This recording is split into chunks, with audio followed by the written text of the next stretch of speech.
Aloha, and how is it? Today we're talking all about obsession around how big our LinkedIn network is. Are you feeling me? More on that in a minute. So, how was your weekend? I always ask. We did a surf staycation this weekend where we did double surf. So, we surfed twice a day and got in a weightlifting workout for a total of 5 workouts. Yes, for those crazy fitness nuts who think exercising to the max is fun. And we're behind on picking up all the mangoes from our tree. If you guys were here, I would be happy to give them away because we have so many, just like boxes and boxes of them.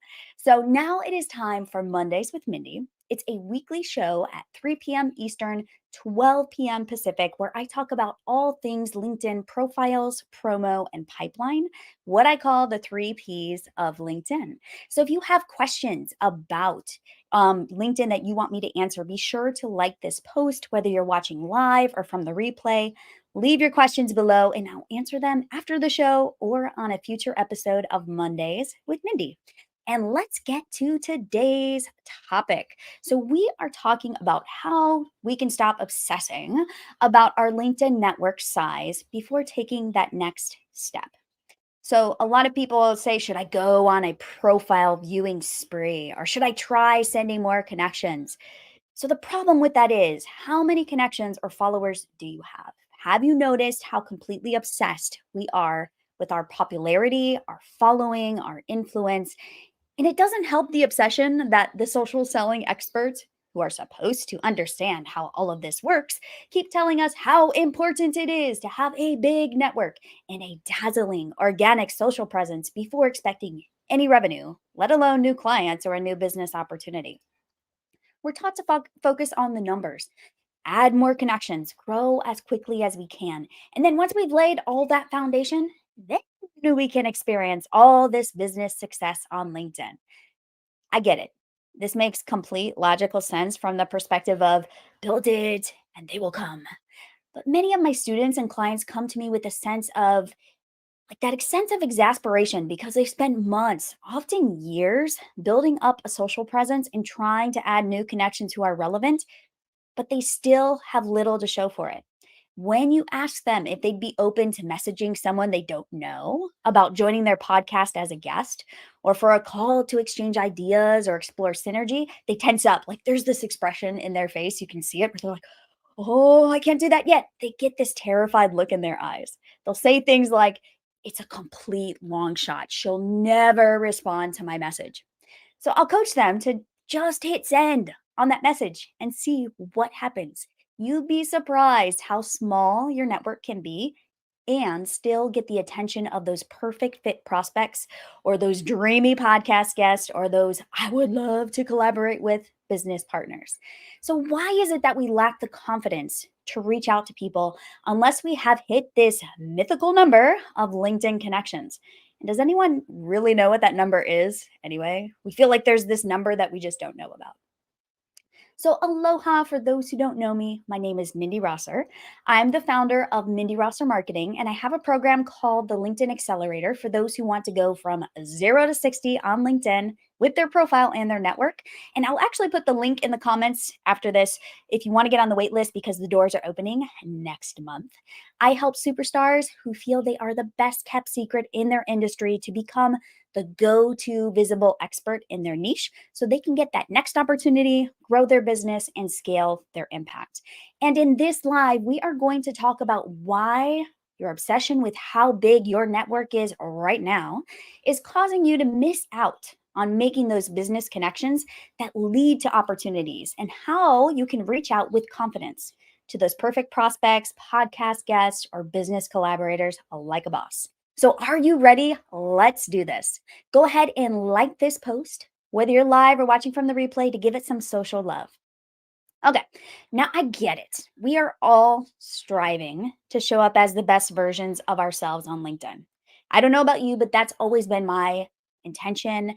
When I'm coming to LinkedIn, I want to help people. I want to show up every day. I want to be consistent. And our culture teaches us that you have to spend nearly 2 decades in school before you're deemed an expert in a traditional sense. And we apply that same mindset to social media, to our channels, to our online presence, thinking, We got to serve our time. We've got to be here for a while before we can really do anything, before we can make an impact. But how is that mindset working out for this next generation? Have you looked at the Gen Zers, as we like to call them? They're teaching us that you don't need anyone's stamp of approval to make a difference, to make an impact, to become an expert in whatever form that takes.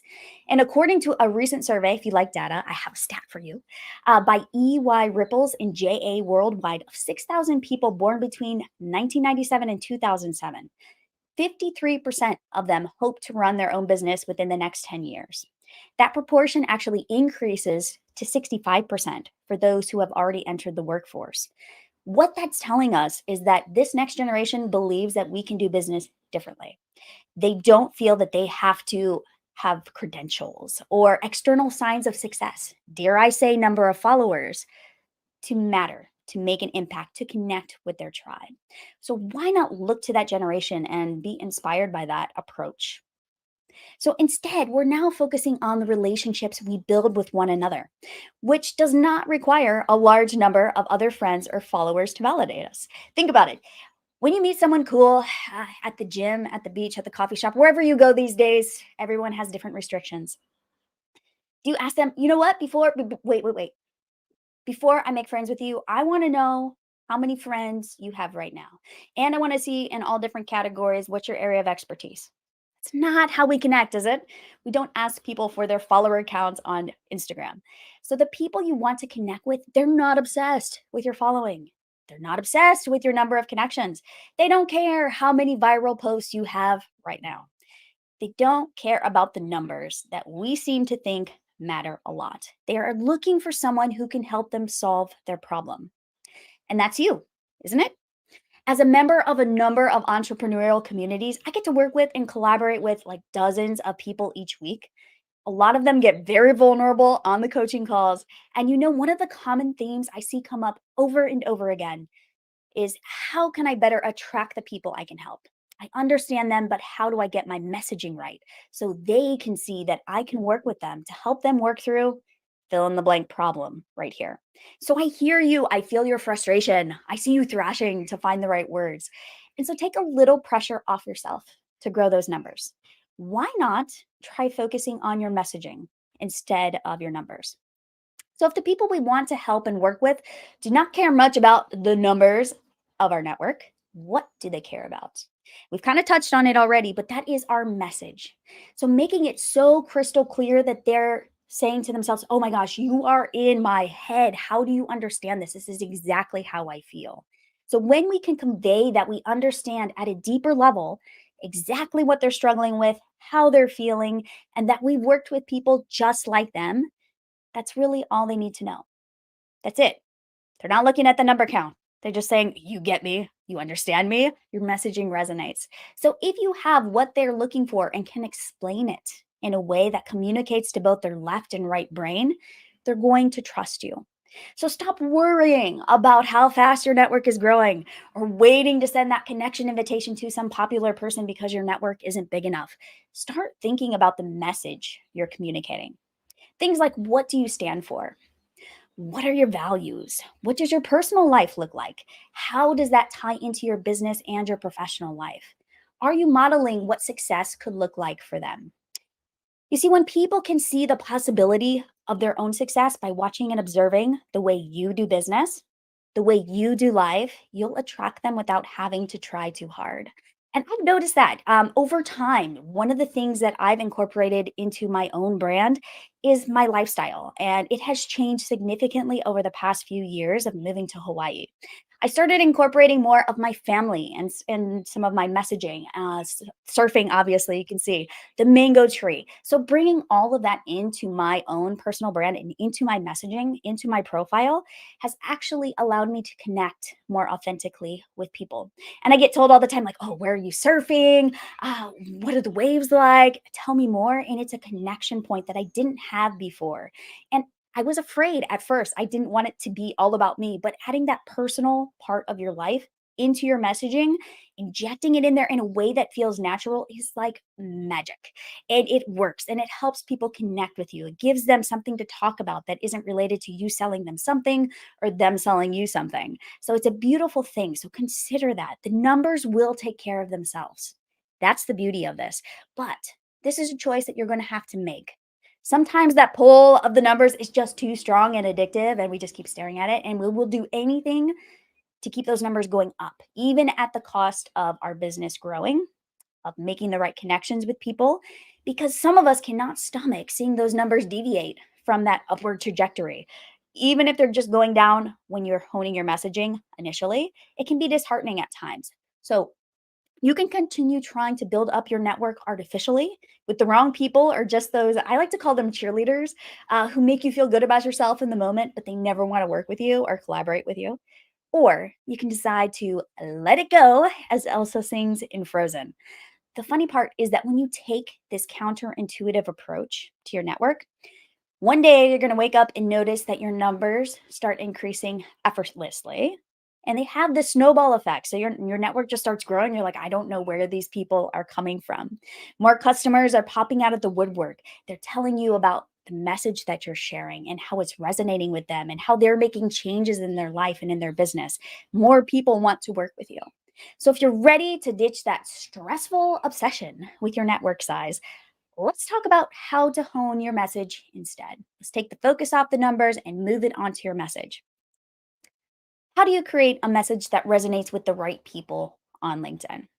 We could talk a lot about messaging, but this is going to be short. So, if you are just getting started, if you are looking at LinkedIn for the first time in a very long time, we're going to talk about a few sections that you can choose to start working on that are going to make a big impact on your LinkedIn presence and also give you that confidence because using LinkedIn does require confidence. It's not like Instagram where you can just kind of half-heartedly like things, you don't really pay attention, it's kind of fun. LinkedIn is very intentional, it's very purposeful. When you're on LinkedIn, you are showing up with your best professional foot forward. So let's make sure that it matters. So the first section you really want to think about is your LinkedIn headline. If you followed me for any length of time, you've probably heard me talk about the headline as your first impression. If this is new to you, your headline is that section that is right by your name. You have 220 characters there, and you want to make every single one of them count. You may not get it right the first time, but you can always change this headline down the road. As your business grows, as it shifts, as you pivot, as you're doing launches, as you're reaching out to new audiences, this is a very dynamic section that you can change. So, what should you do with the headline? Like, okay, Mindy, I know it's important, but what is the formula? So, the formula is who you are, number one, who you help. That's the second thing. Number three, how you help them. And number four, results that you generate. So all four of those things should be in your headline. If they aren't there now, make sure to add them and rework your headline appropriately. If you're not satisfied with it yet, that's okay. Spend a bit more time tweaking it to ensure you get the right message across that attracts the right people and repels the wrong people. And a lot of people are afraid to be too polarizing in their headline because they're like, oh, well, this may push some people away. It may not resonate with everyone. That's okay. That's exactly what you want in your headline. You want to attract people. You want people to feel very polarized when they come to your profile, where they either feel very strongly attracted to the message or they're very repelled and pushed away. And that's okay because that will help you grow a more solid network long term. May not be the fastest, but it's going to be the most steady and the one that's going to give you clients and business opportunities down the road. Okay, so the second one you want to think about is your about section. So if you don't have one yet, or if it's just a copy from a bio or an executive summary on a resume, you need to get this section dialed in. This is your story. This is where you're talking about how you got from there to here. Like how did you where did you start? Where did you come from? What was your journey? What kind of results have you had for clients? What type of people do you work with? You'd be surprised how many people don't have an about section at all. So if you don't have one, you're going to want to start getting that section fleshed out. So make a note to come back to that section. It can feel a little bit beefy and intimidating, but let me give you two tips for this section. So you're going to want to start this section with a compelling question that your target audience asks a lot. So think about when people talk to you, there's usually like this question that everybody asks. And if you could solve or answer that question, they'd be like, oh, thank you, thank you. You are the person that I really want to learn from. So that's the question that you want to pose there. So start this section with a question. Then you're going to want to end your about section with one way for people to learn more or connect with you. I've seen a lot of people put too much into that call to action section, and that can actually detract from what people are supposed to do next. So, just one way that people can learn more or connect with you. And if you're looking for like a plug and play templated formula that can help you knock this section out, check out the link in the comments. I will put some resources there. All right. And the third and final way that you can work on your messaging is your visual message. So, what is your visual message? When I'm saying that, you're probably like, what does that mean? When it is applied to your LinkedIn profile, what is the visual message that people are picking up on when they land on your profile? For instance, do they feel like the visuals you're using on your profile flow and it grabs their attention? Or does it feel like a hodgepodge of like a scrapbook that you kind of threw together and looks a little bit disjointed where people are like, I'm not exactly sure what you stand for. So words do matter. Like your headline matters, your about section matters. Then again, a picture is worth 1,000 words. So if you have some good images on your LinkedIn profile, that's going to speak volumes and helps people just visually connect with you. So something to think about here is consider adding some visual elements to your profile. These could be something as simple as videos of you in action, like giving a presentation, talking, speaking at an event, doing a live stream, doing a podcast. Anything like that is really powerful and helps people connect with you. It could also be some like lifestyle images of doing what you love. For example, I've done one of surfing, which seems to be very popular, and I like having it in my featured section just so people can tell what I'm passionate about. And it kind of brings that lifestyle element. You could also post some things related to your brand, some colors, some themes. Also, you could list your lead magnet here if you are trying to get people onto your email list or you have a workshop or masterclass that's coming up. All of this can be visual, and making it visual is going to be very powerful for your audience, help them connect with you. So get creative, have a little bit of fun. So, the three things we talked about: LinkedIn headline, if you don't have that dialed in, make sure to dial that in. That's the very first thing because it follows you everywhere on LinkedIn. Number two is your about section. So, make sure that you are starting the about section with a good question and you're ending that about section with a good call to action, and just one call to action, not a bunch. And then your visual message. So making your LinkedIn profile a bit more visual. So you're grabbing interest, you're piquing interest, you're getting people really interested in who you are as a human as well. So tying all of this together, your goal is to create meaningful one-on-one connections with your LinkedIn network around your areas of passion and expertise using your messaging. So not just trying to get more people inside your network for the sake of more, this obsession with the numbers. My challenge for you is to take a look at your LinkedIn profile and pick one thing related to your messaging that you can make clearer, more easily understood, more relatable to your people, and that attracts more of the right people and repels the wrong people. And that's it, just one thing. So look at your profile, choose one thing to fix this week. Now, if you are looking for that extra edge to get started on the right path with your LinkedIn profile and growing your network strategically, so not an obsessive focus on the numbers, but making sure you are growing, get on my waitlist for the LinkedIn Accelerator, where I am going to be doing a free kickoff training to help you flesh out your LinkedIn strategy. It is coming up and kicking off next month. So I'm really excited. So hop on the waitlist if you want to be the first to know. I will see you next week on Mondays with Mindi. Feel free to leave questions or comments below, and my inbox is open if you want to message me directly. I will speak with you soon. Bye for now.